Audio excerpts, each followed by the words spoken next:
안녕하세요, 여러분. 사무자동화 산업기사 필기 프로그래밍 일반 과목입니다. 자, 우리가 먼저 이제 프로그램 언어에는 어떠한 것이 있는지, 그리고 각각의 특징에 대해서 살펴보도록 하겠습니다. 자, 전반적으로 프로그램 언어는 이렇게 나누어지게 되는데요. 먼저 저급 언어와 고급 언어로 나누어지게 돼요. 그리고 저급 언어는 기계어와 어셈블리어, 고급 언어는 굉장히 많이 있습니다. 대표적인 C, 자바, 파스칼 등에서 우리가 이제 사용하는 게 거의 고급 언어가 될 건데요. 저급 언어다 그러면 이제 기계 중심이죠. 그래서 기계가 편하게 사용할 수 있는 것입니다. 그래서 우리는 많은 명령어들을 내리지만 컴퓨터 입장에서는 그거를 모두 이진수로 변환을 해서 이제 얘가 이제 명령어를 처리하는 거죠.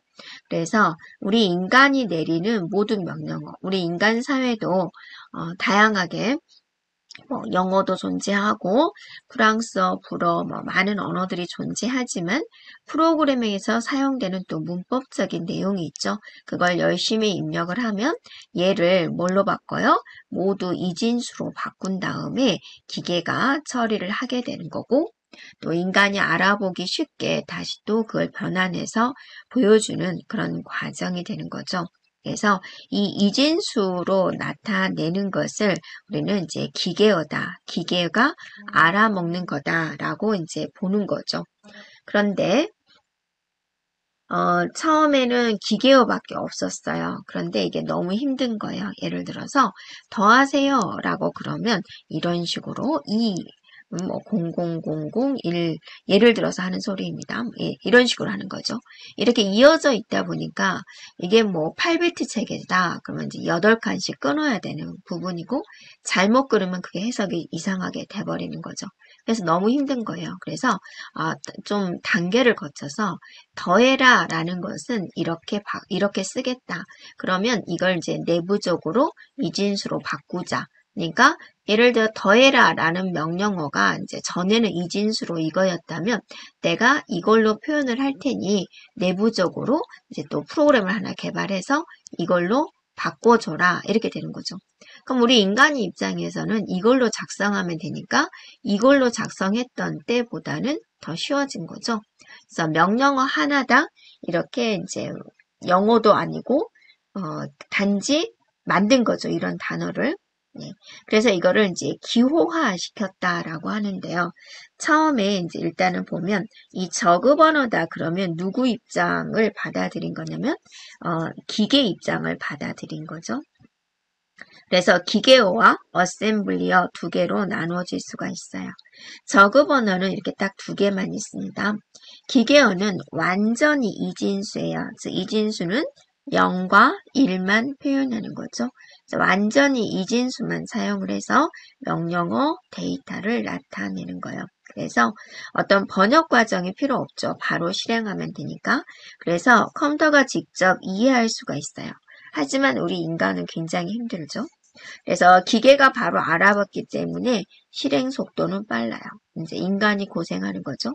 그런데 기계어를 작성을 한다. 그러면 굉장히 전문적인 지식이 있어야지 가능한 거예요. 그래서 인간이 작성하기는 굉장히 힘든 부분이죠.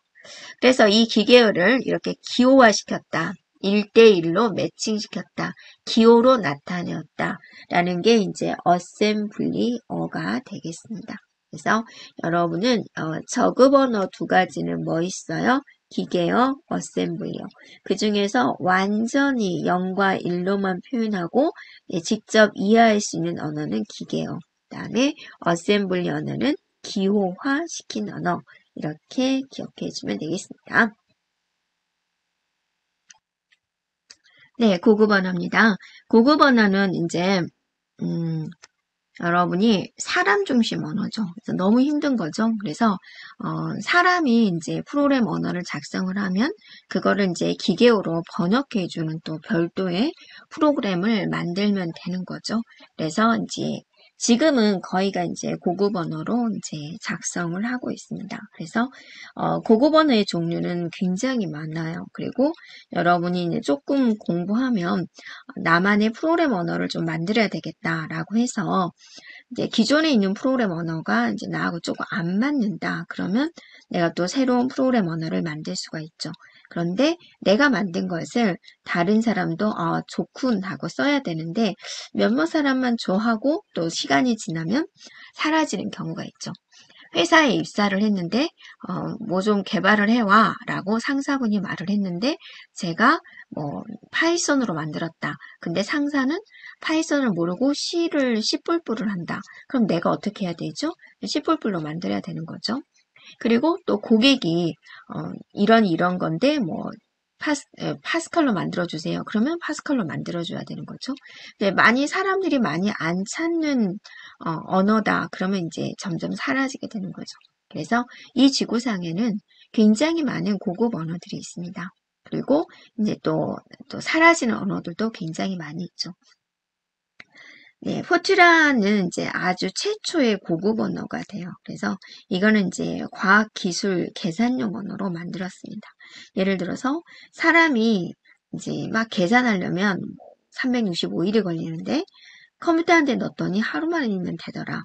미사일 발사 각도를 계산하는데 굉장히 정교한 수치 계산을 해야 되는데 얘는 그걸 굉장히 쉽게 해주더라.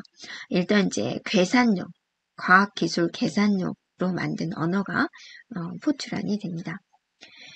그리고 이제 코볼이라는 언어가 있는데 코볼 언어는 줄 이제 거의 영어랑 비슷하게 만들었어요. 그래서 이제 사무처리 언어다라고 이제 이야기를 하고 있습니다. 그리고 이제 에이다가 있습니다. 에이다는 이제 미 국방성에서 만든 군사용 목적으로 이제 개발된 언어가 되겠습니다. 그리고 베이직은 이제 이것도 이제 오래된 언어인데 컴퓨터 교육용으로 만들었어요. 처음부터 프로그램 언어를 가지고 개발을 하기는 굉장히 힘들고 좀 논리적인 체계가 좀 부족하다 하는 경우에 이제 베이직 언어를 하면서 이제 교육을 시켜주는 거죠. 한때는 굉장히 포트랑 코볼 베이직이 이제 한때 몇십 년 전에는 굉장히 유행했던 언어가 되겠습니다. 그다음에 프롤로그라는 이제 언어도 있습니다. 인공지능 분야나 또는 데이터베이스 관리 시스템에서 많이 사용된 언어가 되고요. 파스칼이라는 이제 언어도 이제 교육 목적으로 개발이 되어 있고 프로그램이 이제 구조적 프로그래밍이 가능한 구조입니다. 구조적 프로그램이 있는데 전에는 이제 프로그램을 마구마구 쓰다가 좀 체계적으로 써보자 해서 구조적 프로그램 기법 그러다가 이제 객체의 지향 기법 이렇게 이제 발전을 한 겁니다.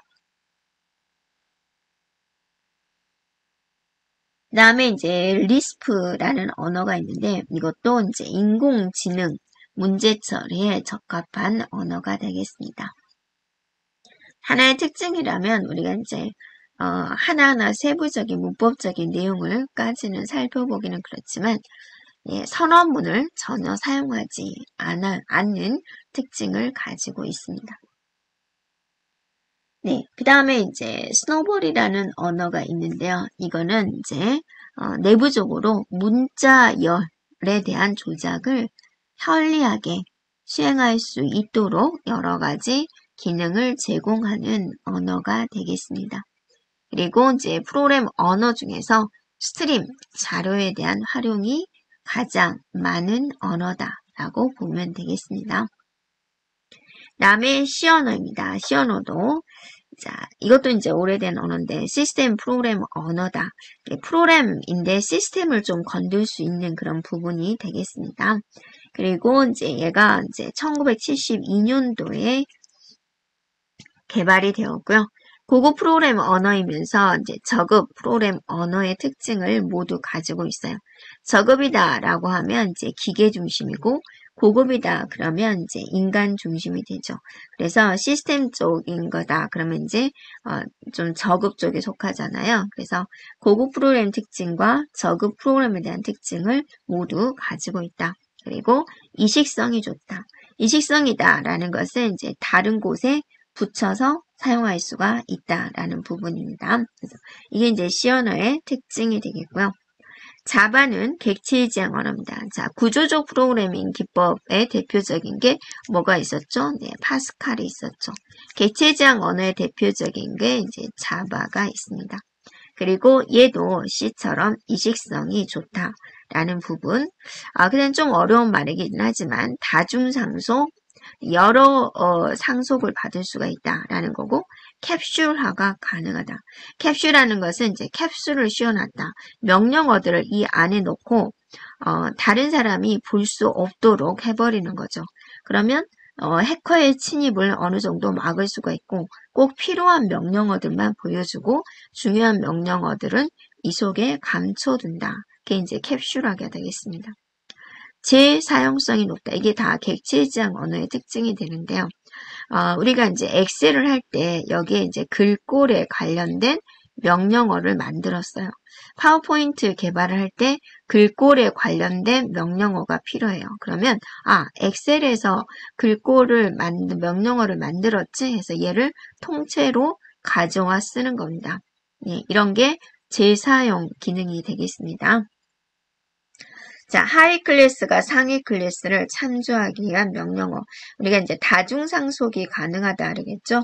그래서 특별히 자바에서 상위 클래스가 있고 하위 클래스가 있다. 이 하위 클래스가 상위 클래스의 내용을 참조할 수 있는데 그때 사용하는 명령어가 슈퍼가 있습니다. 이게 이제 출제되었기 때문에 이렇게 적어 놓은 겁니다. 프로그래머 언어는 어떤 발전 과정을 거쳤을까 한번 정리를 해보았습니다. 자, 아주 과거에는 이제 1950년대쯤이니까 좀 굉장히 오래됐죠. 그래서 최초에는 기계어, 어셈블리와 같은 저급 언어가 이제 출발을 했고, 굉장히 불편하니까 또 많은 연구자들이 이제 고급 언어를 만들었습니다. 그래서 계산용 언어, 포트란 알골, 그다음에 사무 처리, 정보 처리용으로 코볼, 그리고 인터프리터 방식의 대표적인 베이직입니다. 이건 이제 컴파일 언어가 되고 얘는 인터프리터 방식이 되는데요. 컴파일이다, 인터프리터 방식이다의 차이점 뭐냐면 우리 인간이 만든 언어가 이제 소스 프로그램 언어가 있으면 이게 뭐로 바뀌어야 된다라고 그랬죠? 기계어로 바뀌어줘야 되죠. 그래서 이 고급 언어를 가지고 프로그램을 작성을 하면 이제 기계어로 자동적으로 바뀌어지는 것. 이게 이제 번역기라는 것에 의해서 바뀌어져서 그 다음에 이제 기계어로 바뀌어졌으면 그게 이제 하나의 프로그램은 된 게 아니라 여러 개의 프로그램으로 연결돼야 되죠. 그래서 연계 편집 프로그램에 의해서 여기가 이게 되겠죠. 연계 편집 프로그램에 의해서 이제 로드 모듈이 만들어집니다. 로드 모듈이다. 주격 장치에 올라갈 수 있는 하나의 단위가 됩니다. 그래서 이제 주격 장치에 올라가게 되는데 로드에 의해서 주격 장치에 올라가게 다음에 실행이 돼요. 컴파일 언어는 이런 과정을 거치게 됩니다. 그런데 인터프리터 방식이다. 그러면 여기서 엔터를 치게 되면은 바로 여기서 이제 실행을 하게 되는 방식이죠. 자, 이런 언어 방식으로 이제 있다라는 거고. 그다음에 범용 언어에 여러 가지가 있고, 자, 인공지능에 사용되는 언어 리스프 프롤로그가 있고요. 객체지향 언어 스몰톡, C++, 자바가 있고요. 실시간 시스템 언어, 대화식 그래픽 언어, 그다음에 배열 벡터 처리용 언어, 보고서 작성용 언어, CAI용 언어, 교육용 언어, 교육용이라기보다는 컴퓨터를 이제 교육에 사용된 것을 CAI라고 합니다. 수치, 제어, 기계용 도구로 해서 설계된 언어, APT. 이런 이제 많은 언어들이 있다라는 거죠. 그래서 이제 우리 이 두 개는 기억을 해주면 되겠고, 그 다음에 이제 그래픽 인터페이스 환경. 인터페이스다. 그럼 이제 상호 대화를, 대화하는 것이고, 그래픽 환경에서 한다라는 거죠. 그래서 지금은 마우스가 있기 때문에 우리가 이제 마우스의 소중함을 못 느낄 수가 있는데 마우스 자체의 기능이 없었던 아주 옛날 시대에는 이제 이런 기능이 없죠. 근데 지금은 여러분이 그래픽 아이콘을 클릭 해주면 명령어가 실행되는 그런 거죠. 그 다음에 비절차적인 언어가 있습니다. 이것도 기억을 해주면 되겠고요. 절차적인 언어다. 그러면 이제 순서를 반드시 지켜야 되는 거. 비절차적인 언어는 이제 순서를 안 지켜도 되는 거. 예를 들어서 INTA 그랬습니다. A를 선언한 다음에 A는 3 이런 거를 쓸 수가 있죠. 선언 다음에 사용할 수가 있는데 이거를 A3, INTA 이렇게 하면 이제 오류가 되죠. 선언, 사용 반드시 이 순서를 지켜야 된다. 그게 이제 절차적 언어다. 이렇게 쓰면 이제 오류가 발생이 된다. 이런 게 절차적인 언어. 이런 순서를 전혀 개의치 않은 게 비절차적인 언어가 되겠고요. 지금은 어떠냐면 인공지능 분야 개념에 기원을 둔 언어인 이제 자연어 처리가 또 이제 유행을 하죠. 이 자연어 처리다라는 것은 뭐냐면 우리가 이제 뉴스에서 이제 어떤 단어가 많이 언급이 됐지 이런 것을 이제 알아볼 때 문장이 있으면 그걸 이제 단어로 쪼개기를 해서 평가를 하게 되는 거죠.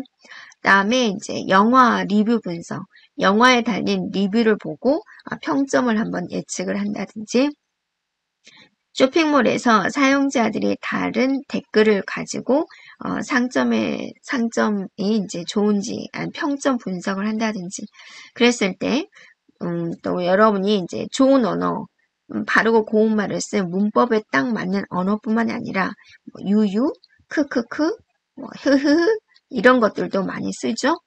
이런 것들에 이제 다 정제에 대해서 분석을 하게 되는데 지금은 이런 것들도 다 분석을 하는 그런 시대가 된 거죠. 이런 것들을 이제 자연어 처리다라고 합니다. 그래서 전반적으로 언어의 발달을 살펴보기 위해서 이제 이렇게 보았습니다. 자, 객체의 지향 프로그램 언어에 대해서 보겠습니다. 그래서 지금은 객체의 지향 프로그램 언어죠. 옛날에 주먹구구식으로 사용하다가 이제 구조적 프로그램으로 발전을 했는데 구조적 프로그램에서는 이제 고투문을 사용하지 않는다라는 부분이 있습니다. 그 다음에 이제 객체의 지향으로 왔죠. 객체의 지향이라는 것은 이제 어떤 프로그램 언어일까 우리가 좀 살펴보겠는데요. 좀 어려운 용어죠. 객체라는 게 나옵니다. 그래서 명령과 뭐해 라는 명령어, 그 다음에 어떤 데이터를 뭐를 해, 명령과 데이터로 구성된 객체를 중심으로 하는 프로그래밍 기법이다. 자, 객체다 그럼 어떤 물체, 다 되는 거죠. 뭐 사람도 되고, 뭐 가방, 책 이런 것들도 다 객체가 되는 부분입니다.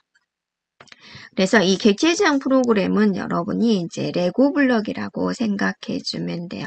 그래서 레고 블럭 하나하나를 여러분이 따로따로 쓸 수도 있고 연결하면 멋진 자동차가 만들어지기도 하죠. 그리고 굉장히 튼튼해지는 다리도 만들 수가 있고 그래서 유지보수가 쉽다라는 부분이고요. 그 다음에 재사용이 가능해요. 이게 이제 레고 블럭이다 사용해 주면 돼요. 그래서 이렇게 만들어진 뭐 문단에 관련된 명령어들이 레고 블럭으로 이렇게 구성이 되어 있다. 그러면 이제 나중에 또 문단에 관련된 이제 프로그램 개발을 하는데 문단에 관련된 부분이 필요하다. 그럼 이것만 뜯어가지고 이렇게 가져올 수도 있죠. 자, 이런 재사용이 가능하다라는 부분. 그래서 이런 객체 지향 프로그램 언어의 종류에는 스몰톡, 자바, 에이다, C++, C++, 이런 것들이 있습니다. 이것도 기억해 주면 되겠습니다. 그러면 이 객체 지향 프로그램 언어가 가지고 있는 구성 요소들에는 어떤 것이 있을까? 자, 일단은 기본적으로 객체가 있습니다. 객체는 이제 데이터와 명령, 데이터와 함수 이렇게 이루어졌다라고 하고 또 명령어들이 모여 있는 게 함수기 때문에요. 데이터는 이제 객체가 가지고 있는 정보다. 상태나 속성이나 상태, 분류 이런 것들을 이제 나타낸다라는 거고 함수는 이제 뭐해? 라는 메시지를 받아가지고 실행해야 될 구체적인 연산이다. 그래서 이제 명령문들의 집합이다. 자, 명령문들을 모아가지고 하나의 함수로 우리가 구현할 수가 있죠. 다음에 이제 클래스, 또 중요한 개념이죠. 유사한 객체들을 묶어 놓은 것을 이제 우리는 클래스다라고 하고, 그리고 이제 여러분 친구들끼리 이제 나하고는 클래스가 달라, 뭐 그런 이야기를 하죠. 그래서 유사하지 않다라는 뜻이죠. 자, 메시지다라고 하면 어떤 이제 명령이라고 생각해 주면 돼요. 메시지를 받아서 움직인다. 명령을 받아서 움직인다. 자, 메소드라는 용어도 있습니다. 많이 헷갈려하는 부분인데요. 객체가 수행하는 동작을 표현한 함수다. 그러니까 하나의 명령은 메시지다라고 보면 되겠고, 메소드는 이제 함수다라고 생각해 주면 돼요. 이러한 것들이 이제 객체의 지향 프로그램 언어에서 나오는 이제 용어들이 되겠습니다.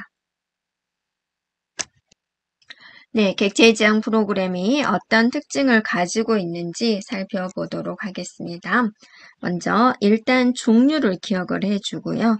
캡슐화는 이제 정보 은닉과 관련이 있고 상속성, 추상화, 다형성, 자, 이런 특징을 가지고 있습니다. 일단은 우리는 객체의 지향 프로그램의 특징의 종류를 기억을 해주고요. 자, 캡슐화는 무엇일까라는 겁니다. 데이터를 처리하는 함수를 하나로 묶습니다. 그리고 캡슐화된 객체는 재사용이 가능합니다. 자, 그리고 이제 결합도가 낮고 인터페이스가 단순해진다. 먼저 하나씩 살펴보면 데이터와 함수를 하나로 묶어요. 그래서 이런 캡슐에다가 넣어놓는다라고 생각해 주면 되고요. 그래서 이 캡슐 안에 이거는 이제 단락에 관련된 명령어들이야 라고 하고 나중에 단락을 필요한 프로그램을 또 개발해야 된다. 이것만 통째로 이렇게 가져가면 되니까 재사용이 가능하다라는 것이고요. 또 여기다가 인쇄에 관련된 이제 명령어를 넣어놓는 거죠. 또 얘가 필요하다 그러면 또 얘를 가져가서 쓰면 되니까. 그러면 이 A라는 캡슐에 들어있는 것과 B에 들어있는 캡슐의 관계는 적어야지 되겠죠. 그래서 완전히 달라지게 되면 우리가 그거를 결합도가 낮다. 즉 A와 A 캡슐, B 캡슐이 전혀 관련이 없는 걸로 되어 있다. 그러면 우리가 결합도가 낮다라고 합니다. 단락에 관련된 가운데 정렬이라는 명령어가 여기에 들어와 있다. 그럼 얘는 단락에 관련된 거잖아요. 그럼 관련성이 많아버리죠. 이러면 잘 나눠진 게 아니죠. 그리고 인터페이스다라고 하면 단순해지죠. 생각해보면 이게 캡슐하게 되기 전에는 이렇게 이제 명령어들이 있다.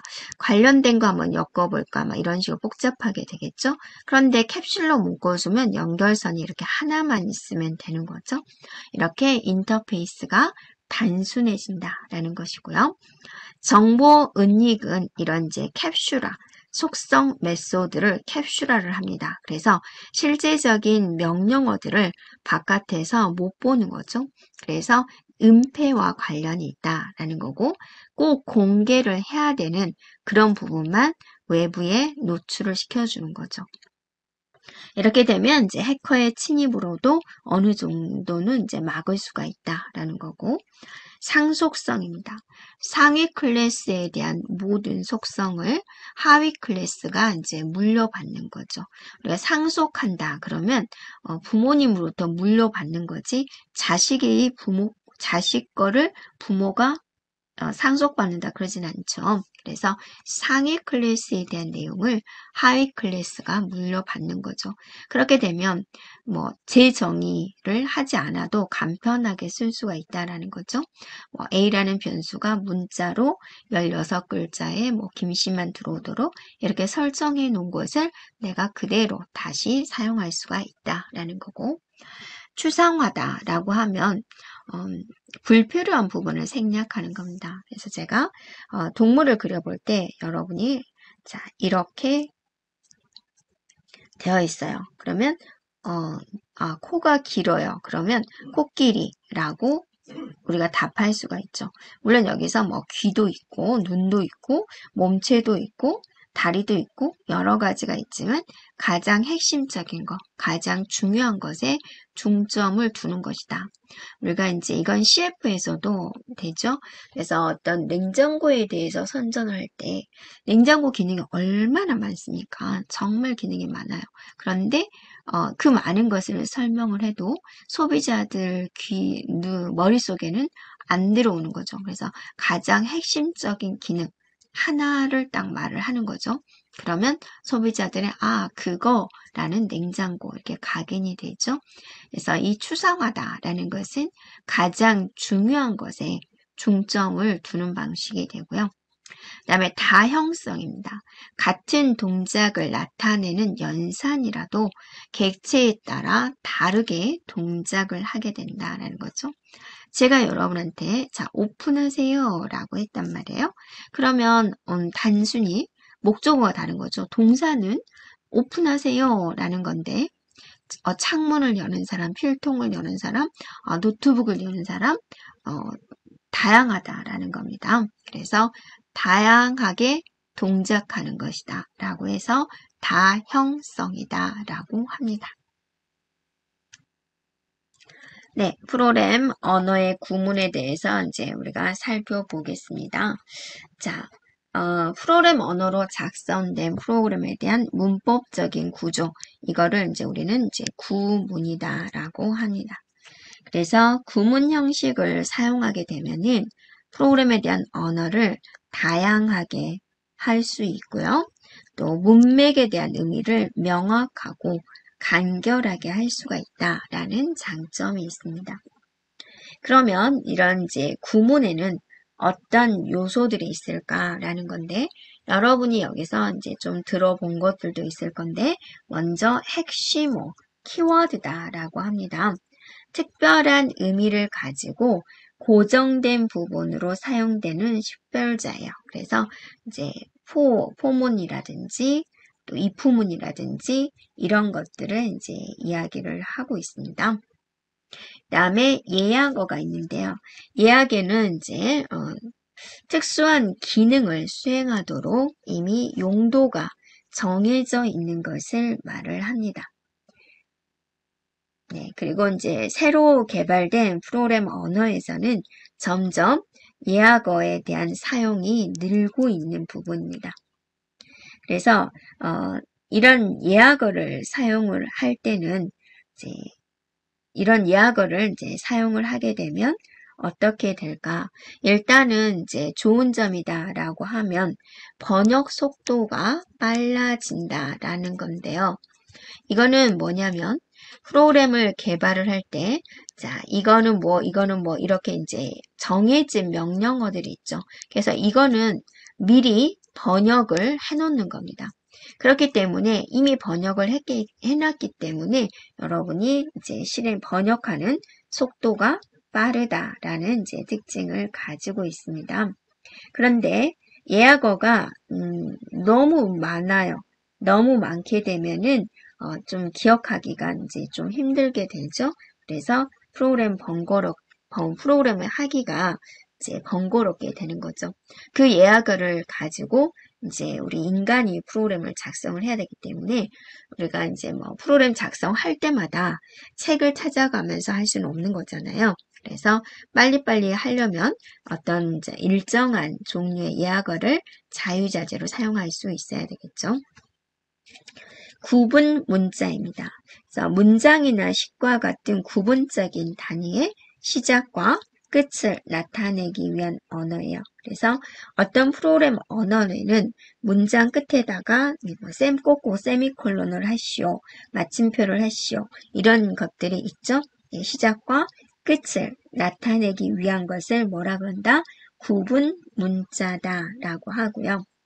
연산자입니다. 우리 연산자는 대표적으로 산술 연산자, 더하기 빼기 곱하기 나누기 이런 것들이 있죠. 그래서 그거는 이제 변수, 상수에 대한 또 함수의 호출값에 대한 이런 연산을 수행할 때 사용되는 기호가 되겠고요. 주석입니다. 주석은 이제 우리 인간이 프로그램을 작성을 할 때 프로그램 이해를 돕기 위해서 설명문을 적어 놓는 거죠. 그러니까 또 우리가 이제 한 사람이 작성할 수도 있지만 여러 사람이 팀을 이뤄서 작성하잖아요. 그럴 때 이제 설명이 많이 들어가 있는 게 좋겠죠. 그래서 대부분의 프로그램 언어는 형식은 다르지만 거의 주석을 허용을 하고 있습니다. 그러면 이제 주석을 작성할 때 어떤 프로그램 언어는 샵을 쓰고 작성하세요. 어떤 프로그램 언어는 이제 이걸로 작성하시오. 또 이걸로 작성하시오. 주석을 나타내는 이 기호는 모두 다르게 되죠. 잡음어가 있습니다. 특별한 정보를 가지고 있지 않지만 판독성을 위해서 사용되는 이제 요소가 되겠습니다. 그래서 이제 go to가 있다. 그러면 이제 여기서 go는 어디로 가세요? 라는 뜻이죠. 그래서 이 go는 필수지만 to는 이제 판독성을 위해서 추가한 잡음어가 되겠습니다.